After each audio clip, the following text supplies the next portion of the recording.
Hypertension यानी blood pressure का ज़्यादा हो जाना, इसकी एज सच कोई अलामत नहीं होती।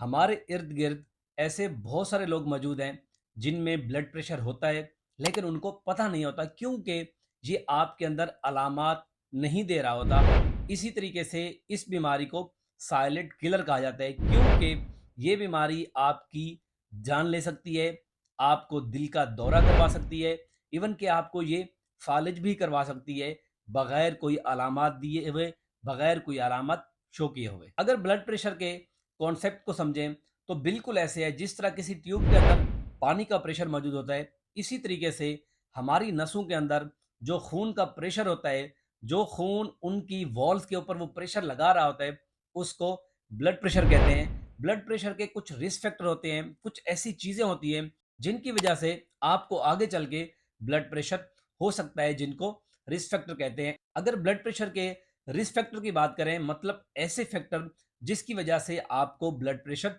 हो सकता है, उसमें नंबर 1 है डायबिटीज़। अगर आपको डायबिटीज़ है, शुगर की बीमारी है, क्योंकि शुगर की बीमारी भी आपकी वेसल्स को डैमेज करती है और ब्लड प्रेशर भी आपकी नसों को खराब करता है और उसको डैमेज करता है। अगर आप में डायबिटीज़ है तो आपको ब्लड प्रेशर हो सकता है। दूसरे नंबर के ऊपर होता है फैमिली हिस्ट्री। अगर आपकी वालिद को, वालदा को, भाई को या बहन को किसी को ब्लड प्रेशर है तो आप भी रिस्क पे हैं कि आपको भी ब्लड प्रेशर हो सकता है। और तीसरे नंबर के ऊपर होता है मोटापा यानी ओबेसिटी।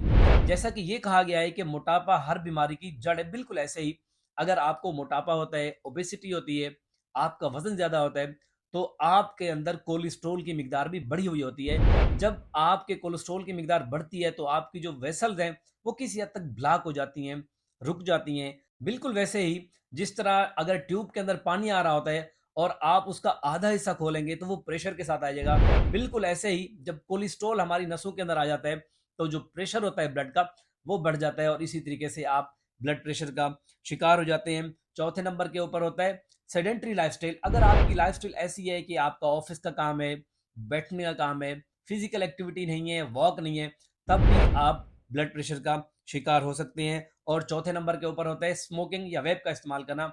हमारी सोसाइटी में स्मोकिंग और वेप फैशन के तौर पे लिए जाते हैं, ये भी आपके ब्लड प्रेशर को बढ़ा देते हैं। और इसके अलावा ऐसे लोग जो शराब नोशी करते हैं, अल्कोहल पीते हैं, उनके अंदर भी हाई ब्लड प्रेशर बहुत कॉमन देखा गया है। और आखिर में जो लोग फास्ट फूड का इस्तेमाल करते हैं, आउटिंग करते हैं, कढ़ाई और जो चर्बी वाला खाना है उसका बहुत ज़्यादा इस्तेमाल करते हैं, तो ऐसे लोगों के अंदर ब्लड प्रेशर बढ़ जाता है। इन तमाम रिस्क फैक्टर में से कोई भी एक रिस्क फैक्टर अगर आपके अंदर मौजूद है तो आपको अपना ब्लड प्रेशर रेगुलर चेक करवाना चाहिए, देखना चाहिए कहीं आपका ब्लड प्रेशर बढ़ा नहीं हुआ। वैसे तो ब्लड प्रेशर की कोई खास अलामत या इसकी कोई स्पेसिफिक अलामत नहीं होती, लेकिन कुछ इसके साइन और सिम्टम होते हैं। इन अलामत में आपको सर दर्द का महसूस होना। अगर आपको बार बार सर दर्द होता है तो आपको अपना ब्लड प्रेशर लाजमी चेक करना चाहिए। और उसके बाद है सीने में दर्द का महसूस होना, आपको चक्कर का आना, सांस में मुश्किल होना या दुश्वारी का पैदा होना,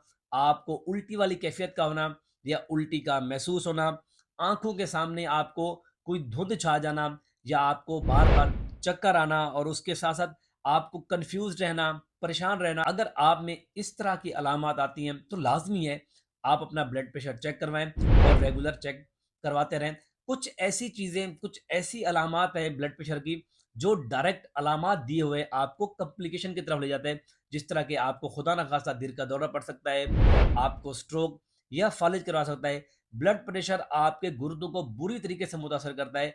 हमारे पाँव और हाथों की तरह जो गुर्दे होते हैं, इनमें छोटी सी नसें मौजूद होती हैं। अगर उनमें प्रेशर बढ़ जाए तो वो उनको फिल्ट्रेशन को अमल को ख़राब करता है और इसी तरीके से आपके गुर्दे ख़राब हो जाते हैं और आपकी आँखों के ऊपर भी बहुत बुरा इफ़ेक्ट पड़ता है। और आखिर में एक चीज़, हम तब कहेंगे कि आपका ब्लड प्रेशर बढ़ा हुआ है अगर आपका ब्लड प्रेशर 140/90 तक पहुंच चुका है। मतलब कि जो सिस्टोलिक ब्लड प्रेशर है वो आपका 140 और जो डायस्टोलिक प्रेशर है वो आपका 90 के ऊपर है, तो ये समझ लें कि आपका ब्लड प्रेशर बढ़ा हुआ है। लेकिन इस ब्लड प्रेशर बढ़ने पे ज़रूरी नहीं है कि आपका डॉक्टर आप में दवाई या मेडिसिन इस्तेमाल करे। हो सकता है आपका डॉक्टर आपको लाइफस्टाइल मॉडिफिकेशन का कहे, आपको वज़न कम करने का बोले, वॉक का बोले, थोड़ी एक्सरसाइज का बोले और आप ठीक हो जाएँ। लेकिन अगर आपका ब्लड प्रेशर 160 और 100 को टच कर रहा है, तो फिर यकीनन आपको दवाई और गोली ही इस्तेमाल करनी पड़ेगी। लेकिन एक चीज़ समझिएगा, ये दवाई, ये गोली और उसकी जो टाइमिंग है, ये आपका डॉक्टर डिसाइड करेगा, आपका डॉक्टर बताएगा और आपने डॉक्टर के मशवरे से ही इस्तेमाल करनी है। अगर ब्लड प्रेशर के बारे में आपको कोई भी सवाल करना है तो नीचे कमेंट्स में पूछिएगा। मुझे इजाज़त दें, मिलते हैं अगली वीडियो में एक नए टॉपिक के साथ। अल्लाह हाफ़िज़।